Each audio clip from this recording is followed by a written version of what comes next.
In this talk, I'm going to look at how important to Augustus was the idea of a new golden age. And it is important that we're going to look at the importance to Augustus. So we're not just saying, how does he show that there's a golden age, but we're going to look at why this golden age was actually important to him. So the first idea we're going to look at is this idea that the golden age was used to cement Augustus's rule in Rome. So as soon as Actium was finished, Augustus went out of his way to emphasize that Rome was at peace. On the left there you can see a coin with the Temple of Janus, of course shut for 3 times in his reign, he boasts in the Res Gestae, shut for the first time in 29 BC. On the right there's a coin that was probably contemporaneous with Actium, but it's got peace on one side, peace holding her cornucopia and her olive branch, and on the other side, very obviously, we have Octavian. So this idea that peace has been brought about by Octavian, that he is the bringer of peace. Not only that, but we've also got rid of the great bogeyman enemy that has been sort of hanging over us since 53 BC. We've had vengeance on the Parthians. The Parthian standards were brought back and put in the Temple of Mars Ultor on the left. And the Prima Porta statue very obviously advertises the fact that we have, through military strength and the gods' help, retrieved the standards from the Parthians, with Tiberius in the middle there, receiving the standards from a generic Parthian. Because of our military power, we've guaranteed peace around the empire. So we have achieved the Pax Romana. And this is a benefit that would have been very obvious, certainly to the people of Rome, because of trade and food and prices. So this idea that we now have an operating empire where everyone's at peace and there's no pirates and brigandage is much less, will be a huge boon to the people of Rome. And we also see it advertised. So on the Roma panel, on the Areopagite, we see the goddess, probably the goddess Roma, sitting on the pile of conquered weapons of her enemies.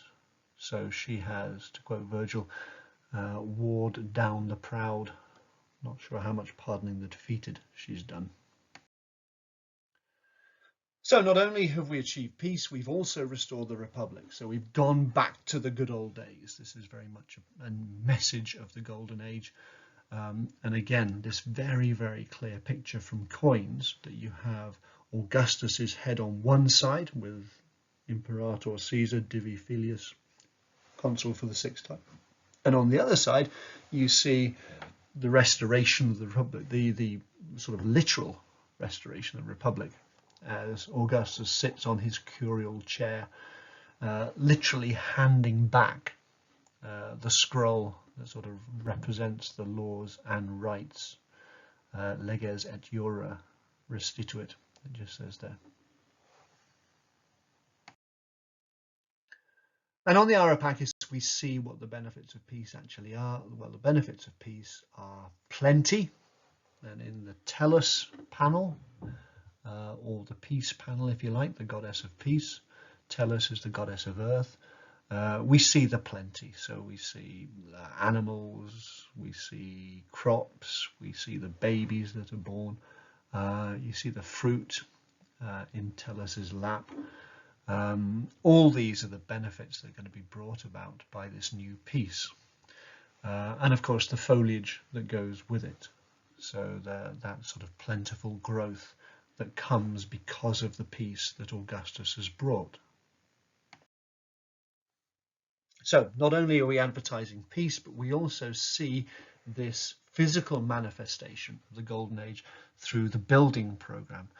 But this building program is inextricably linked with Augustus himself.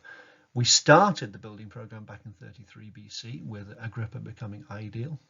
And you see the Pantheon there, the round temple, the Cypta Julia, this old voting compound that had probably become an art gallery in Augustus's time, the Aqua Virgo, so the infrastructure, bringing water to Agrippa's baths. Agrippa's baths, remember, the building that's not on that model.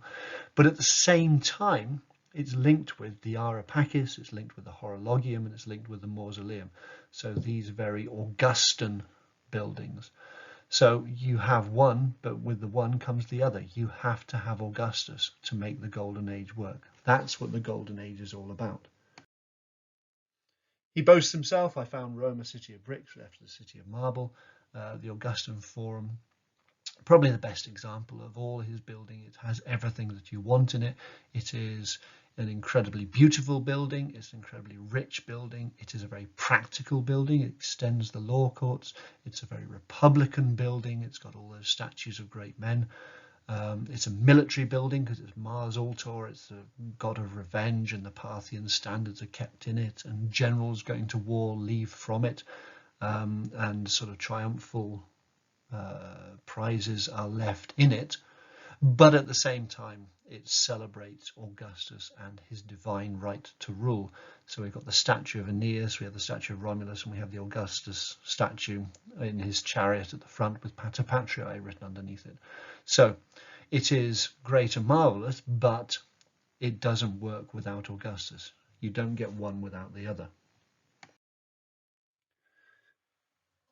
To be fair to Augustus, he did build a whole bunch of other stuff, and he also built things that had been started or originally built by other people. It is difficult to say, however, that people were not aware of who was paying the money to rebuild these things. And to be honest, I don't think anybody minded. The very fact that it was during the time of Augustus, or during Augustus's reign, would have made him responsible for it. And you can see his confidence here, that he was even able to build or rebuild or mend buildings that his father's enemy had built, the Theatre of Pompey, without any fear of undercutting his own message. That because this was taking place in his rule, then the Romans could look at it and say, well, this is a clear indication that the Golden Age is here. All hail Augustus. We don't all just have the buildings, we have the temples as well. He boasts, I rebuilt in the city 82 temples of the gods. Remember, this isn't just temples like the Temple of Divine Julius there, but it's also shrines and sort of the small statue shrines on street corners that were important to the Romans. Again, very much linked to his religious observances and the fact that we're trying to bring back good old-fashioned religion to Rome. But as the Divi Filius, big one, as the Divine Julius temple shows us, with its important place in the Forum, again it's linked to Augustus himself. As I've said here, there's no doubt whose authority produces all these benefits for the people in Rome. The Augustan Forum has that clear Augustan message to it. Even the Ara Pacis, although it is fairly subdued by Augustan standards, Augustus leads the procession down the side.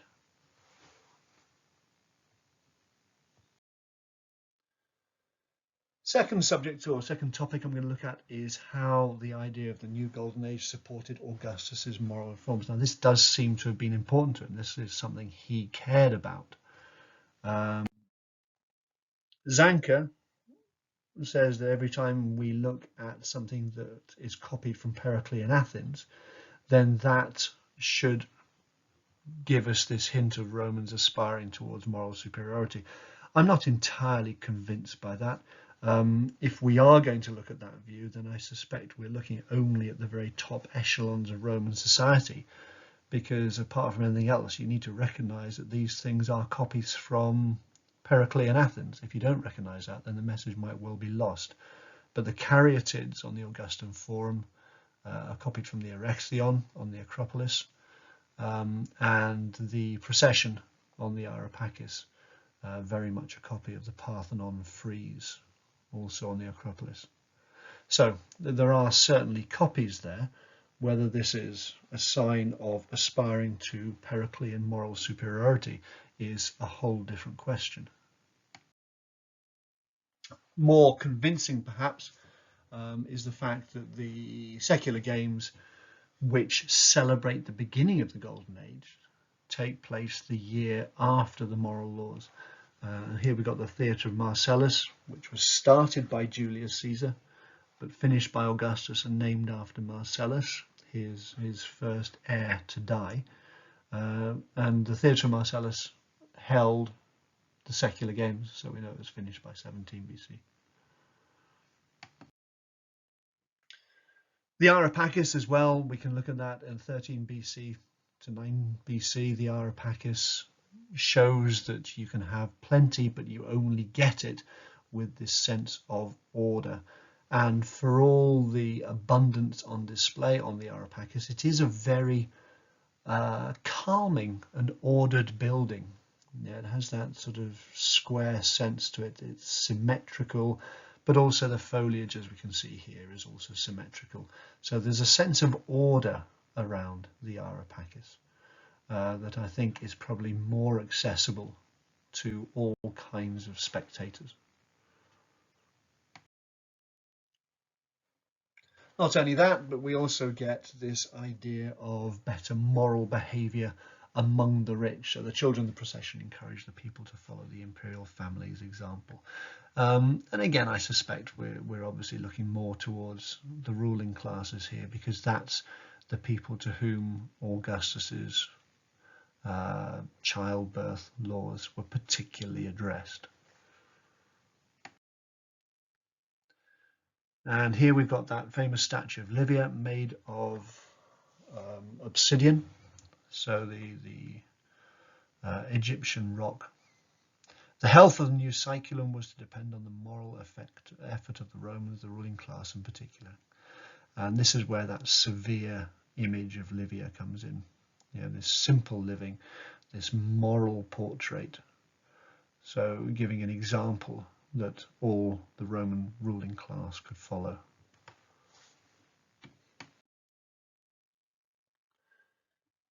So when we look at the Golden Age, we tend to get sidetracked quite quickly by moral reform and the benefits of living in Rome and the Pax Romana.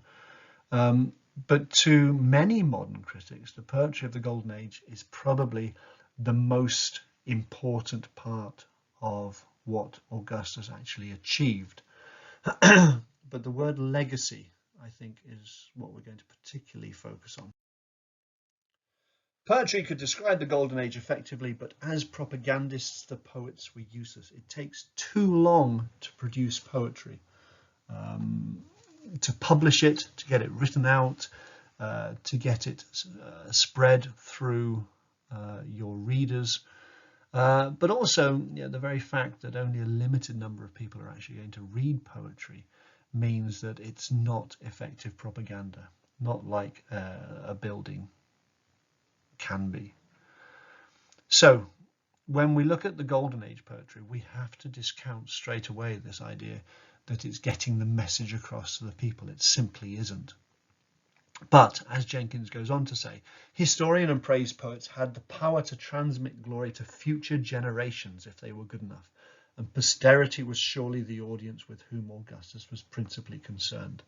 So, what we have from Jenkins then is this idea that Augustus, the Golden Age was important to Augustus because it was going to be a key part of his legacy.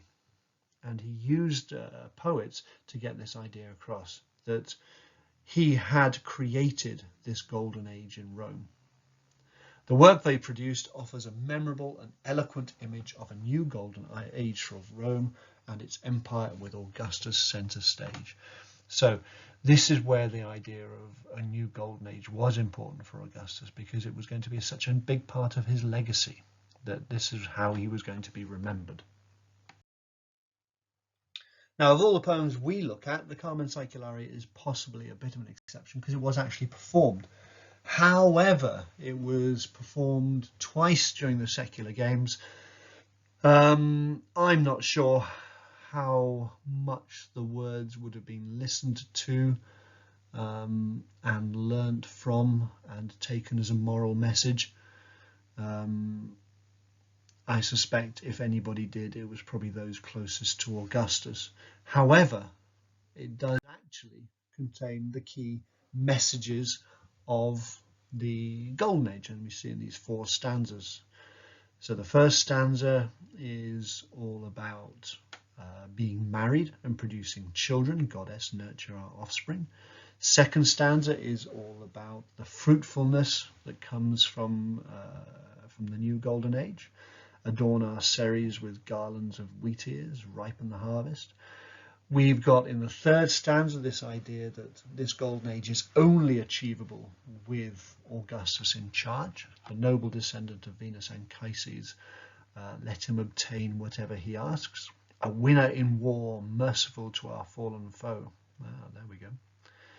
And of course, the fourth stanza, going back to that ancient republican idea of modesty. So in the good old days, things were always better. Ancient modesty, dare to return once more. And we can see this in Horace's other poets as well. So 23 BC, so relatively early, around the time of the second settlement, Horace was writing this. Romans, though you're guiltless, you'll still expiate your father's sins till you restore the temple. So we're not sacrificing enough. We're not taking notice of the gods. Neglected gods have made many woes for sad Italy. So if we don't sacrifice, then we're not going to achieve what we want. It's a good idea to maybe restore 82 temples, perhaps. Our age, fertile in its wickedness, has first defiled the marriage bed, our offspring and home. So starting from the family relationship, starting from the fact that our wives can't control themselves and we can't control our wives, has meant that we are sort of morally corrupt, and we're going to be conquered by Parthians and all kinds of people. But how can we get out of this? Well, here comes Augustus. O citizens, conquering Caesar is home from the Spanish shores. And what's special about Caesar? Well, may his wife rejoice in a matchless husband. Having sacrificed to true gods, appear now with our famous leader's sister, Octavia, all dressed in holy ribbons. So because he has a perfect wife, Livia, and because his sister Octavia also behaves like the perfect Roman Matrona, then they can conduct proper sacrifices, which we need to get the gods on our side. You, O boys, and you young girls who are still without husbands, spare us any of your ill-omened words. So go and get yourselves married so you can start producing upper-class children to help me rule my empire. I'll not fear civil war nor sudden death by violence while Caesar has command of the earth. So thank God for Augustus, because now that he's back, then we're going to have fewer robbers in the streets, sudden death by violence, and the civil war ages have gone. So that shutting of the Temple of Janus in 29 BC has put an end to all of that. And then a later poem, so to Augustus. This is, of course, pretty much at the same time as the Areopagus is being built. Caesar this age has restored rich crops to the fields and brought back the standards at last. So thank God for that. We've got the Parthian standards back. Everything's right with the world. Second stanza. Tightened the rein on lawlessness, driven out crime, summoned the ancient arts again by which the name of Roman Italian power grew great. So we've gone back to the good old days. We've got rid of that lawlessness again in Italy, which must have been a big factor actually in the Civil War. The Civil War went on for a long time, and it doesn't help in the countryside of Italy when large armies and all the people who hang around large armies are marching up and down. So it must have been a blessed relief for them to actually be at peace. With Caesar protecting the state, no civil disturbance will banish the peace, no violence, no anger that forges swords. So once that Caesar is back in charge, then thankfully all this kind of violence in Italy, civil disturbance, no more rioting is going to take place. So, to summarize them, First of all, then the idea of a golden age allowed Augustus to strengthen his rule over the people of Rome. As soon as they realized that life was better under Augustus, people, if long as he kept telling them they were in the middle of a golden age, they had peace and plenty and prosperity, then they would be beholden to him. And please remember that it was by no means guaranteed that he would keep command as long as he did. I mean, we always look back at him as the first emperor and how swimmingly he kept in charge, but yeah, this was probably for most of his reign much more controversial, and so he had to work hard to achieve that stability, and the idea of a golden age allowed him to do that. Secondly, we know that he was keen on his moral reforms. The 82 temples, the Areopagus, these are clear indications that this is something he actually cared about. The way he lived with Livia and the way he advertised his life with Livia was important. And the idea of the golden age coming from that allowed him to use a bit of leverage. Yeah, if you want to have the golden age, you've got to behave better. And finally, the golden age was important for him because it was a key part of the message that he wanted to leave for posterity. That a big part of his legacy was going to be the fact that he had created a new golden age for Rome, and that meant that he was prepared to patronize poets who would write about the golden age, who would write about the development of the golden age and the fact that Romans had to behave better to achieve it, and this was going to be a big part of his legacy.